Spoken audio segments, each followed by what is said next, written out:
I believe that offensive line is an answer. All right. Continuing our training camp preview. I don't know. I'm a little loopy. It's been a long day.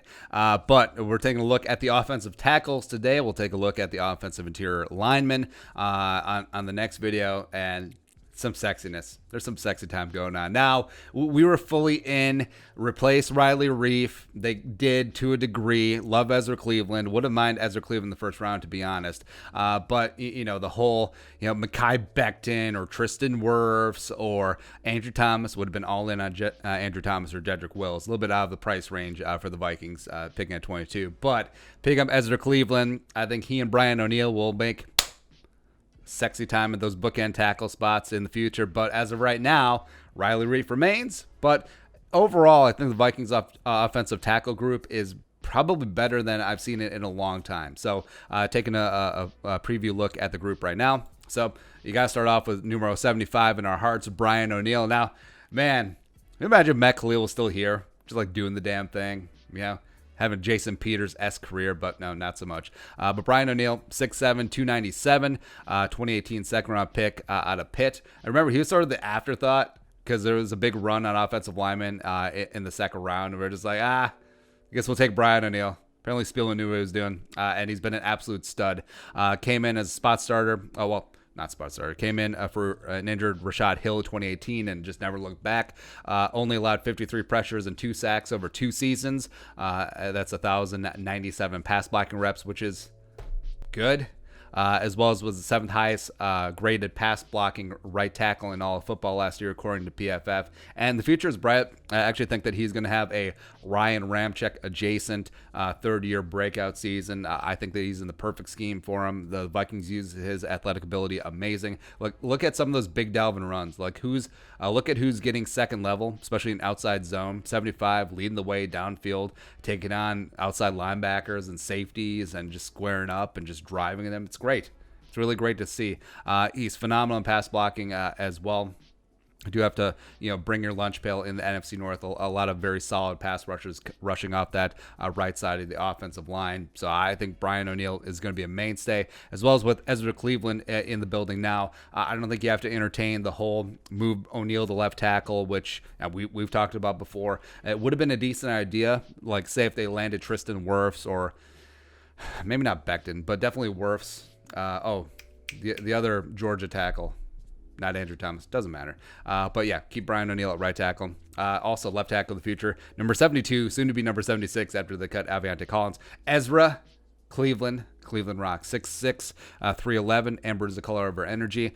Second round pick out of the Boise State University. Helped pave the way for Alexander Madison to run for 1,086 and 1,415 yards his final 2 seasons on that Smurf turf, respectively, with a combined 29 touchdowns. So he can get after it, especially in outside zone. You do worry about the anchor a little bit. That's something that you're going to have to build up. But also, we worried about Brian O'Neill's anchor, and that's pretty damn okay, right? Also, I think that he is exceedingly good at getting into pass sets from that left tackle position. I actually think that he's going to be ahead of the curve when they get him on the field finally this week. But yeah, I'm really excited about the future of Ezra Cleveland. I think they should try and get him on the field any way as possible. Now, I'm not as thrilled about him possibly kicking into guard. I don't know if he can play with the leverage and the anchor that's required, but also he'd probably be better than Elfline. Yeah, but we'll see what happens with Reef. I think that Cleveland is pretty much going to be the future left tackle of the Vikings, though.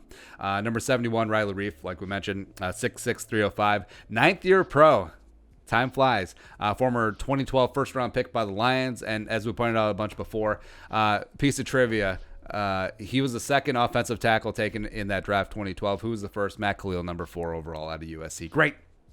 But Riley Reef, even though his contract is average, middle of the road in terms of left tackle pay for the league, the fact that the Vikings can get out of it so easily and save $11 million in cap space this year, but also the fact that he is just so perfectly average. Like he is the Iowa of left tackles, man. Like 32 pressures allowed, 6 sacks, plays great against bad competition, absolutely shats the bed against good competition. And you saw it. You saw him week 16 Sunday Night Football against the Packers. You saw him in the division round against the Niners. Basically just handed the game to Nick Bosa and San Francisco. So yeah, But he remains. I understand why the Vikings did it in such a weird offseason. It is good to have incumbents. It is good to have veterans, blah, blah, blah, blah, blah, blah. Next up, so another rookie, young gun, Blake Brandell, the second offensive lineman taken by the Vikings, 6th-round pick out of Oregon State, 6'7", 307. Spent a couple years as starting for the Beavers.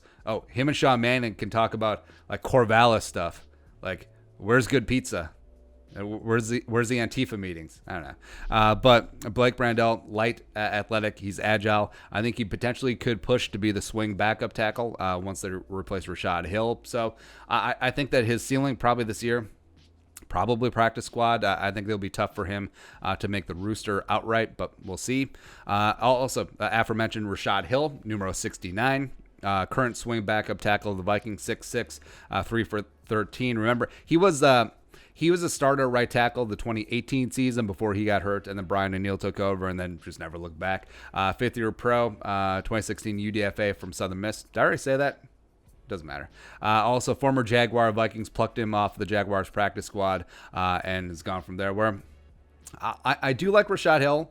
I think he's a perfectly fine and competent veteran backup where you don't mind if you have to plug him in. But also, you don't necessarily want him as a starter. It's one of those situations.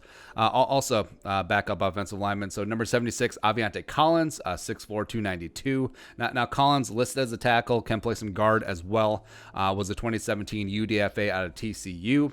Been on and off the practice squad, has 88 career regular season reps, battled through a couple of injuries. I think probably a long shot to make the roster, despite his versatility. Maybe he'll be on the practice squad. Who knows? And if he's cut, I mean, Ezra Cleveland will just take over number 76, the number he wore in high school and college. Also, 2 to go.